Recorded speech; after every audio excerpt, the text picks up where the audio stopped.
পাহাড়ের উঁচু নিচু জমিতে থোকায় থোকায় ঝুলছে সোনালী রঙের ধান।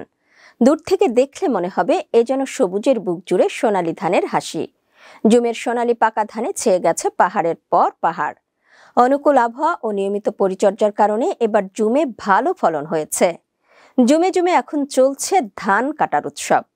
ধান ছাড়াও বাহারি সবজির চাষ হয়েছে জুমে। মঈনুদ্দিন বাপ্পির পাঠানো তথ্যে দেখুন একটি বিশেষ প্রতিবেদন।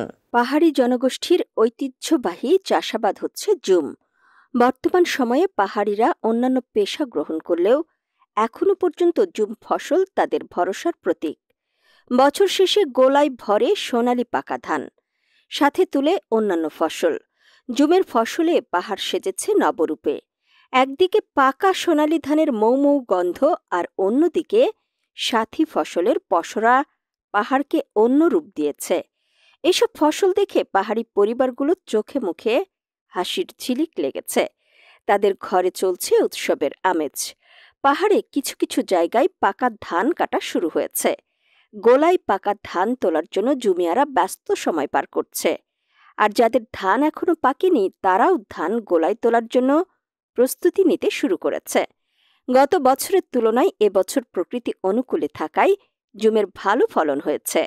জুমিয়ারা ফাল্গুন চৈত্র মাসে পাহাড় পরিচ্ছন্ন করে জুম ফসল চাষের উপযোগী করে তোলে। এরপর বৈশাখ জ্যৈষ্ঠ মাসে গর্ত করে ধান, মারফা, মিষ্টি কুমড়া, তুলা, তিল, শিম, আদা, ভুট্টা সহ নানা ফসল রোপণ করে। রোপণের ৩ মাস পর তথা ভাদ্র মাস হতে এসব ফসল ঘরে তোলার ধুম শুরু হয়।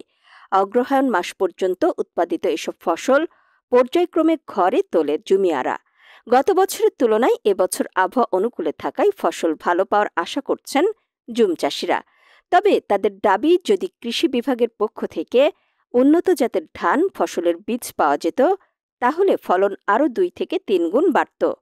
রাঙামাটি কৃষি সম্প্রসারণ অধিদপ্তর থেকে জানা গেছে, এ মৌসুমে রাঙামাটিতে জুম ধানের আবাদ হয়েছে 7,648 হেক্টর জমিতে। 5,736 হেক্টর জমি থেকে ফসল কর্তন করা হয়েছে, অর্থাৎ 70% ফসল কর্তন করা হয়ে গেছে।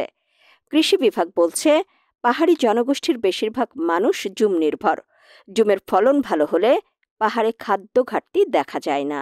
বৈজ্ঞানিক পদ্ধতিতে যদি জুম চাষ করা যায় তাহলে অধিক ফলন উৎপাদনের ফলে জুমিয়ারা যেমন লাভবান হবে, ঠিক অন্যদিকে অধিক ফলন উৎপাদনের ফলে বাণিজ্যিক ভিত্তিতে এসব ফসল বিক্রি করা যাবে।